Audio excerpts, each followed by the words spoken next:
आज मैं आपसे कोई साधारण बात करने नहीं आई हूँ। आज मैं उस सच्चाई को छूने आई हूँ जिसे हर गृहिणी रोज महसूस करती है, लेकिन कभी शब्दों में नहीं कह पाती। क्योंकि जिस घर में सुबह सबसे पहले एक औरत उठती है, जहाँ चाय से पहले जिम्मेदारियां उबलने लगती हैं, जहाँ सबके चेहरे पढ़े जाते हैं, लेकिन कोई ये नहीं पढ़ता कि उस औरत के दिल में क्या चल रहा है, उस घर को हम मंदिर कहते हैं। लेकिन सच पूछो तो कई बार वही घर मन के लिए जेल बन जाता है। और आज मैं आपसे उसी जेल को स्वर्ग में बदलने की बात करने आई हूँ, भगवान बुद्ध के उन रहस्यों के साथ जो किसी किताब में बंद नहीं है, बल्कि हर उस स्त्री की जिंदगी से जुड़े हैं जो चुपचाप सब संभाल लेती है। नमस्कार। पूरे विश्वास से कह सकती हूँ कि अगर आपने आज ये बातें सिर्फ सुन ली नहीं बल्कि अपने भीतर उतार ली, तो आपके घर की हवा, आपके रिश्तों की दिशा और आपकी अपनी पहचान तीनों बदल जाएंगी। बहन, जरा अपने दिल पर हाथ रखकर बताइए, क्या आपने कभी महसूस नहीं किया कि घर में सब कुछ होते हुए भी कुछ अधूरा सा लगता है? पति पास बैठा होता है लेकिन दिल दूर होता है। बच्चे हंसते हैं लेकिन माँ से डरते हैं। सास बहू एक ही छत के नीचे रहती हैं लेकिन उनके बीच दीवारें खड़ी रहती हैं। और हम सोचते रहते हैं कि आखिर कमी कहाँ है। बुद्ध कहते हैं, कमी बाहर नहीं है, कमी हमारी अपेक्षाओं में है। क्योंकि हम हर रिश्ते से कुछ न कुछ चाहते हैं। हम चाहते हैं कि पति समझे, बच्चे माने, सास सराहे। लेकिन जब ऐसा नहीं होता तो मन टूटने लगता है और यहीं से दुख जन्म लेता है। बुद्ध कहते हैं कि जहाँ अपेक्षा होती है वहाँ पीड़ा अपने आप चली आती है। हम घर को स्वर्ग बनाना चाहते हैं, लेकिन अनजाने में हर रिश्ते को हिसाब किताब बना देते हैं। मैंने ये किया तो तुम वो करो, मैंने त्याग किया तो तुम समझो। लेकिन प्रेम कभी लेन देन नहीं होता, प्रेम तो बस बहता है। और जिस दिन एक औरत ये समझ लेती है कि सब उसके अनुसार नहीं चलेंगे, उसी दिन उसके मन का बोझ हल्का होने लगता है।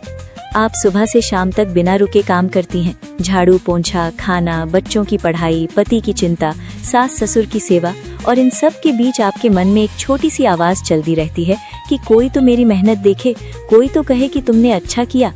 लेकिन बुद्ध कहते हैं कि जो काम दिखावे के लिए नहीं बल्कि शांति के लिए किया जाए, वही सच्चा कर्म होता है। जिस दिन आप ये मान लेंगी कि आपकी कीमत किसी की तारीफ से तय नहीं होती, उस दिन आप अंदर से मजबूत हो जाएंगी। क्योंकि सच्चाई ये है बहन, जब आप खुद को सम्मान देना शुरू कर देती हैं, तब दुनिया भी धीरे धीरे आपको सम्मान देना सीख जाती है। अब जरा सोचिए कि घर में सबसे ज्यादा झगड़े किस वजह से होते हैं? बर्तन से नहीं, पैसों से नहीं, बल्कि शब्दों से। एक ऊंची आवाज, एक ताना, एक कड़वा जवाब, और पूरा दिन जहर बन जाता है।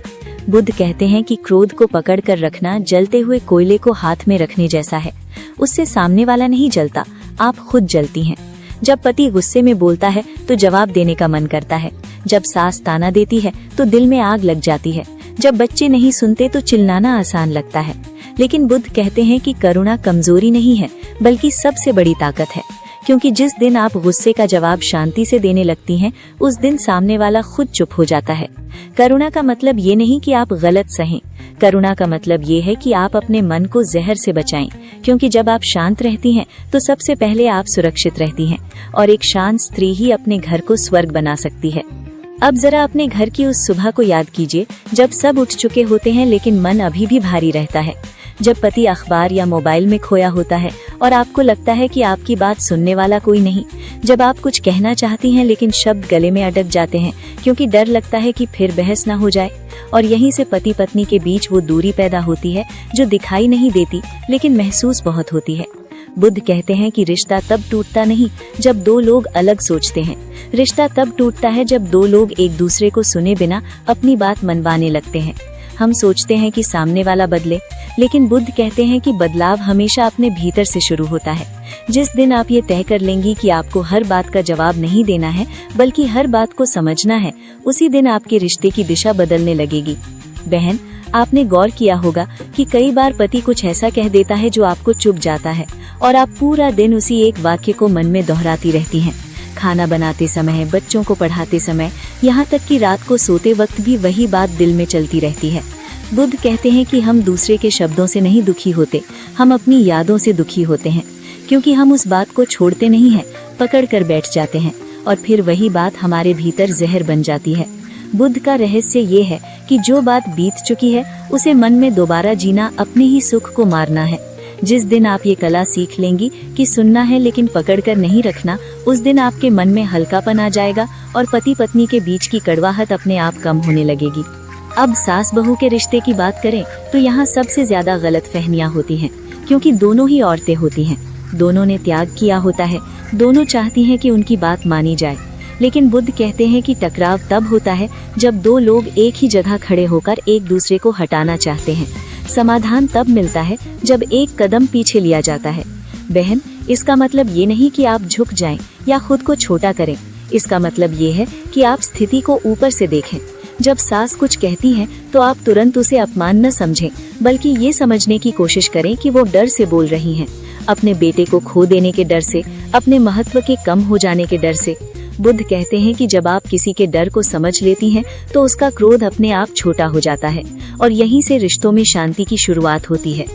घर में नकारात्मक ऊर्जा किसी पूजा पाठ की कमी से नहीं आती, बल्कि बार बार बोले गए कड़वे शब्दों से आती है, बार बार किए गए तानों से आती है और बार बार मन में दबाई गई शिकायतों से आती है। बुद्ध कहते हैं कि जिस घर में मन की सफाई नहीं होती, वहाँ कितनी भी सफाई कर लो शांति नहीं आती। बहन, जिस तरह आप रोज झाड़ू लगाती हैं, उसी तरह मन की भी सफाई जरूरी है। जो बात दिल में भारी लगे उसे उसी दिन हल्का कर दो, या तो किसी से बांट लो या खुद से कह दो कि आज मैं इसे छोड़ रही हूँ, क्योंकि जो बोझ आप रोज उठाती जाती हैं वही एक दिन आपके चेहरे की मुस्कान छीन लेता है। और याद रखिए, जिस घर में औरत मुस्कुराती है वही घर सच में जीता है। बुद्ध का एक और गहरा रहस्य ये है कि आप जिस ऊर्जा के साथ काम करती हैं वही ऊर्जा घर में फैलती है। अगर आप चिड़चिड़े मन से खाना बनाएंगी तो वो खाना पेट तो भरेगा लेकिन दिल नहीं, और अगर आप शांत मन से 2 रोटी भी बना देंगी तो वो पूरे घर को तृप्त कर देगी। इसलिए बुद्ध कहते हैं कि कर्म से पहले मन को शांत करो। बहन, आप सोचती हैं कि शांति तब आएगी जब सब ठीक हो जाएगा, लेकिन सच ये है कि जब आप शांत होंगी तभी सब ठीक होना शुरू होगा, और यही वो बिंदु है जहाँ एक साधारण घर स्वर्ग बनने लगता है। बहन, जरा एक पल के लिए अपने आप से ईमानदारी से पूछिए, आखिरी बार आपने अपने लिए कब कुछ किया था? कब बिना अपराध बोध के बैठकर चाय पी थी? कब बिना घड़ी देखे चैन की सांस ली थी? कब ये सोचा था कि मैं भी जरूरी हूँ? क्योंकि सच यही है कि घर की औरत सबसे ज्यादा काम करती है और सबसे कम अपने बारे में सोचती है, और धीरे धीरे वो खुद को इतना पीछे रख देती है कि एक दिन उसे याद ही नहीं रहता कि वो क्या थी, क्या बनना चाहती थी। बुद्ध कहते हैं कि दुख किसी और के व्यवहार से नहीं पैदा होता, दुख तब पैदा होता है जब हम खुद को भूल जाते हैं, जब हम अपनी जरूरतों को गलत समझने लगते हैं। और बहन, खुद को जरूरत समझना स्वार्थ नहीं है, खुद को बचाना जिम्मेदारी है। आप दिन भर हंसती हैं, सबके सामने मजबूत बनती हैं, लेकिन रात को जब सब सो जाते हैं तब दिल में एक खालीपन उतर आता है। ऐसा लगता है जैसे कोई सुनने वाला नहीं, कोई समझने वाला नहीं। बुद्ध कहते हैं कि अकेलापन तब नहीं होता जब हमारे पास लोग नहीं होते, अकेलापन तब होता है जब हमारे पास खुद से जुड़ने का समय नहीं होता। और यही वो जगह है जहाँ हर गृहिणी टूटने लगती है, क्योंकि उसने दूसरों को इतना दे दिया होता है कि अपने लिए कुछ बचा ही नहीं होता।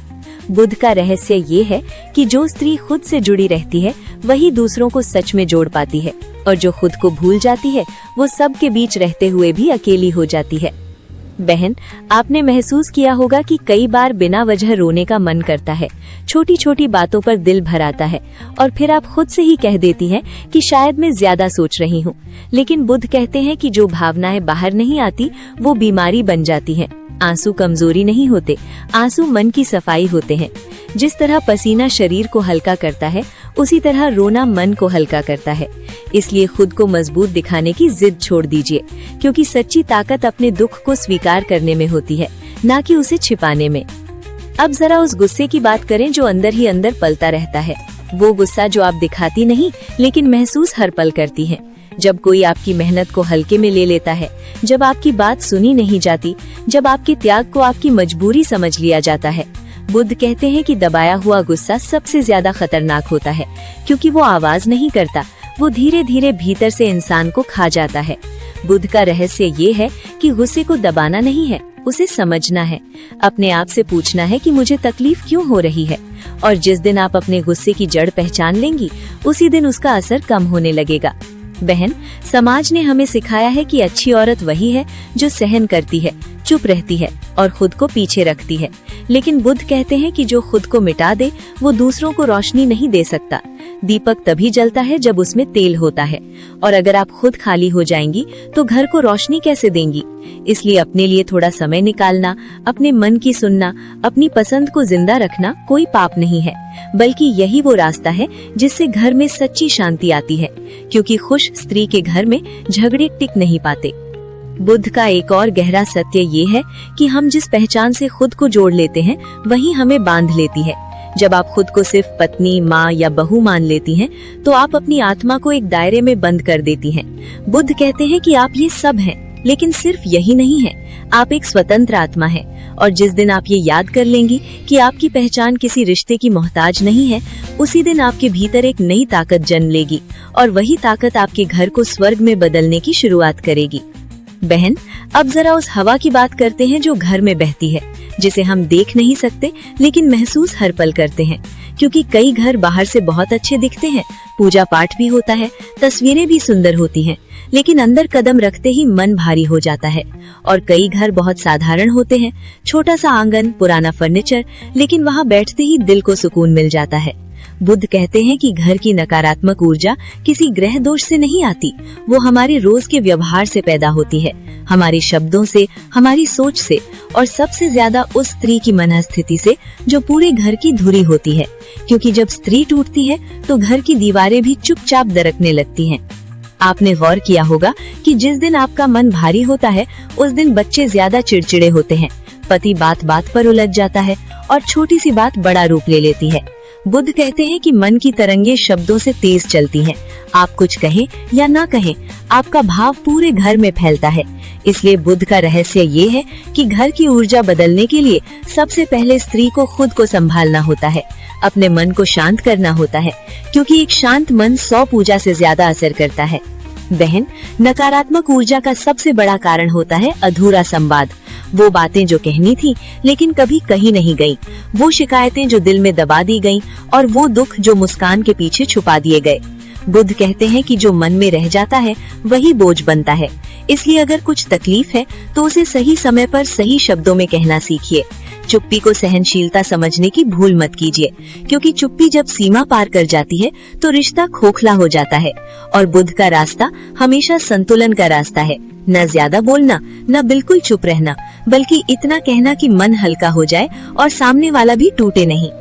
अब जरा उस स्त्री की भूमिका को समझिए जिसे समाज ने सिर्फ निभाने के लिए कहा है, लेकिन बुद्ध कहते हैं कि स्त्री निभाने नहीं, दिशा देने के लिए होती है।